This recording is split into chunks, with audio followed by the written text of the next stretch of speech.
안녕하세요. 향기솔입니다.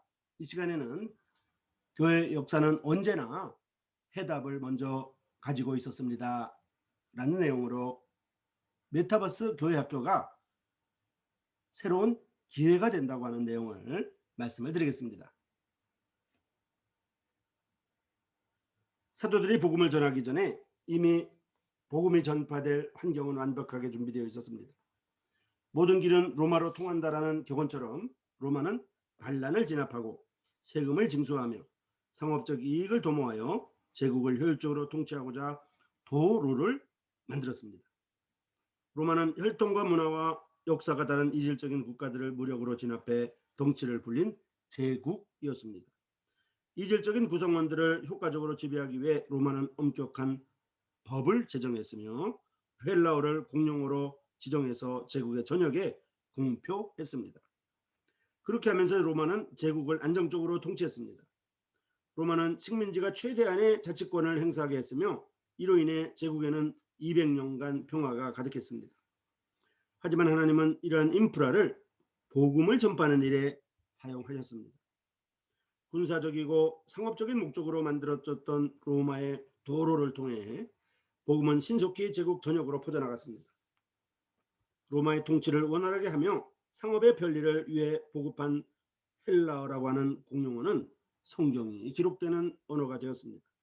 그리고 로마 전역에 복음이 전파되었던 것입니다.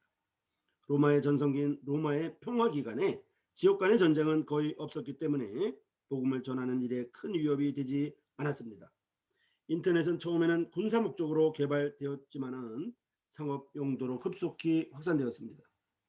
초창기에는 비싼 가격과 느린 속도가 문제였지만은 지속적인 발달로 폭발적인 성장을 하게 되었습니다. 인터넷의 발달을 바탕으로 하는 기업들이 최근에는 막대한 영향을 끼치는 대형 기업으로 성장했습니다.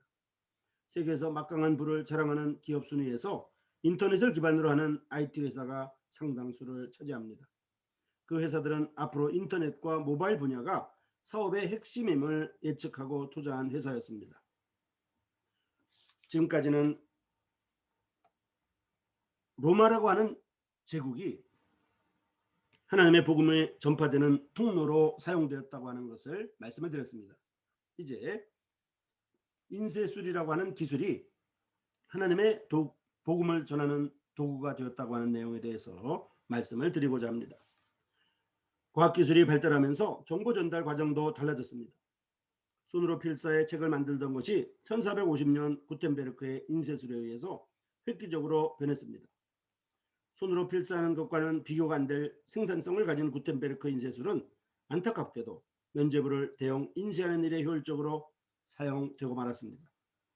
1513년 교황이 된 레오 10세는 사치의 대명사였죠.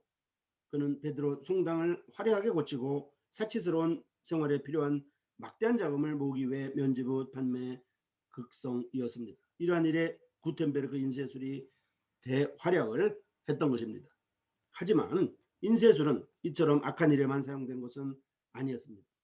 구텐베르크는 1452년부터 3년에 걸쳐서 성경을 인쇄했습니다. 또한 그의 인쇄술은 종교개혁에 결정적인 기여를 했습니다. 1517년 10월 30일에 마틴 루터가 95개조 반반문을 발표하면서 종교개혁이 본격적으로 시작되었습니다. 마틴 루터에 앞서서 종교개혁을 주창하고 전력을 기울인 개혁자들도 있었습니다. 영국의 위클리프와 체코의 얀 후스는 전생애를 걸고 종교개혁에 매진했지만 그들의 수고와 헌신은 미미한 영향에 그치고 말았습니다. 그들의 주장과 외침이 많은 이에게 전달이 제대로 되지 못했기 때문입니다. 하지만 마틴 루터가 종교개혁을 본격적으로 외칠 때는 그가 번역한 독일어 성경이 독일 전역에 퍼졌습니다. 이것이 바로 구텐베르크 인쇄술에 의해서 인쇄된 독일어 성경이 많은 사람들이 읽게 된 것입니다. 인쇄된 성경을 많은 사람이 읽으면서 성경으로 돌아가자는 종교개혁 운동은 큰 힘을 발휘하게 되었습니다. 또한 종교개혁의 메시지를 담은 루터의 수많은 저작물들이 인쇄술을 통해 전 유럽에 신속하게 퍼져나갔습니다. 이로 인해 종교개혁은 그 누구도 막아서지 못하는 거대한 물결이 되었습니다. 이처럼 인쇄술의 비성경적인 면죄부 판매와 종교개혁의 천병으로 활용된 것은 시사하는 바가 큽니다. 문명과 기술은 그 자체로는 가치 중립적입니다. 구텐베르크 인쇄술은 문명과 기술을 어떻게 사용하는가에 따라서 전혀 다른 결과가 나온다는 가장 분명한 사례입니다. 로마라고 하는 제국이 하나님의 복음을 전하는 인프라가 되었다는 것을 살펴보았고, 구텐베르크 인쇄술이 종교개혁의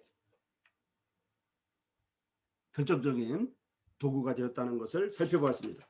이제 메타버스 교회학교가 새로운 기회라고 하는 것을 말씀을 드리고자 합니다. 팬데믹 위기를 새로운 기회로 삼는 방법입니다.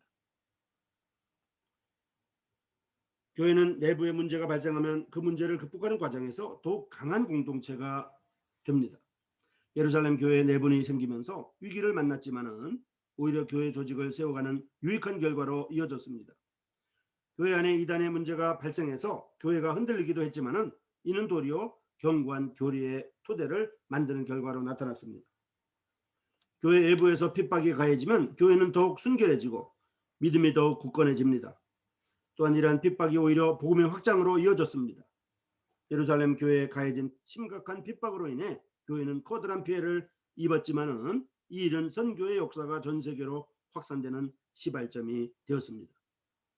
사도 바울이 빌립보에서 복음을 전하다가 투옥되었습니다만은 이 상황은 도리어 빌립보 교회가 시작되는 특별한 계기가 되었으며, 이러한 과정을 신약학자인 F. 브루스 박사는 번지는 불길이라고 표현했습니다. 복음의 역사를 멈추게 하려는 그 일들이 오히려 복음의 진보가 되었던 것입니다. 자, 이제 코로나19 사태로 모든 것이 막혔지만은 하나님의 길은 결코 베이지 않습니다. 코로나19의 느닷없는 습격으로 교회당 문들이 닫히고 교회당에서의 예배 모임이 금지되는 초유의 사태가 일어났지만은 기존 예배에 익숙하던 이들이 당황하고 절망했습니다만은, 그러나 이런 상황은 도리어 놀라운 복음의 확장이 일어나는 계기가 되고 있습니다. 또 그렇게 될 것입니다. 정해진 시간과 장소에서 드리던 예배와 교육 활동이 이제는 시간과 장소의 제약을 받지 않게 되었습니다. 예배 기회가 항상 누구에게나 열리게 되었습니다. 지금의 코로나19 상황은 교회가 존재하는 이유를 증명할 절호의 찬스이며 주일학교가 그 가치를 증명할 놀라운 기회임을 기억해야만 합니다. 복음과 교회는 단지 이론이 아니라 실제적인 능력임을 이제는 증명해야 할 것입니다.